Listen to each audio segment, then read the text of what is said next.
Gita LLB ধারাবাহিকের আজকের পর্বে আপনারা দেখতে পারবেন যে সাংবাদিকের তোপের মুখে পড়ে গেল গীতা। হ্যাঁ বন্ধুরা, গীতা পুলিশকে বলতে থাকে, আমি জানি যে আমার জন্য বড়সড় একটা জাল পাতা হয়েছে, আর সেই জালে আমি ইচ্ছে করেই পা দিতে যাচ্ছি, কারণ আমি দেখতে চাই আমার জন্য কি কি চক্রান্ত করা হয়েছে। অন্যদিকে বারবার পলয় প্রশ্ন করতে থাকে, কেন এত সহজে অগ্নিজিৎ গীতাকে মেনে নিল, এর পিছনে কি এর কারণ? আমার মাকে যেখানে এত বছর যাবৎ একবার মা বলে ডাকলো না, সেখানে গীতাকে এত সহজে মেনে নিবে অগ্নিজিৎ? আমার বিশ্বাস হচ্ছে না। এদিকে গীতা পুলিশ বাবুকে বলতে থাকে, আপনি আমার উপর ভরসা রাখতে পারেন, আমি অবশ্যই এটার বিহিত করব। এইদিকে পুলিশ অফিস থেকে বাহির হলে সাংবাদিকরা নানানভাবে প্রশ্ন করতে থাকে গীতাকে, আর বলতে থাকে, তাহলে কি আপনি বিক্রি হয়ে গেলেন অগ্নিজিতের কাছে? অন্যদিক থেকে আরেকটা গুন্ডা গীতাকে ফলো করতে থাকে আর কাকে যেন ফোন দেয়। এদিকে পুলিশ এসে গীতাকে সাংবাদিকের হাত থেকে রক্ষা করে সেখান থেকে বাড়িতে যাওয়ার জন্য সহযোগিতা করে, কিন্তু দেখা যায় গুন্ডাটি ফোন করে কৃপানকে এবং ফোন দিয়ে জানায় যে গীতার অবস্থা তো খুব খারাপ, তার মান সম্মান সব শেষ হয়ে গেছে।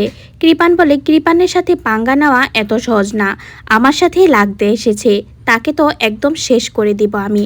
গুন্ডার সাথে কথা শেষ হলে কৃপান ফোন করে আবারও পদ্মর কাছে। পদ্মকে ফোন দিয়ে নানান হুমকি দেয় আর বলতে থাকে, এবার আসলে ফুলসজ্জা ছাড়া বাসর হবে। আর এই কথা শুনে কৃপানের উপর রেগে যায় পদ্ম আর বলে, কৃপান ব্যানার্জি, আপনি মহিলাদের যদি সম্মান করতে না পারেন, আপনার কপালে যে কি পরিমাণ দুঃখ আছে আপনি সেটা চিন্তা করেও পার পাবেন না। বজন মিত্তির কৃপানের কাছে আসে আর ফোনটা নিয়ে নেয় আর জানিয়ে দেয় খেলা তো শুরু হয়ে গিয়েছে। এদিকে গিনি তার মায়ের কাছে এসে উপহার দেয় আর বলতে থাকে, তোমার শাড়িটা 37,000 টাকা।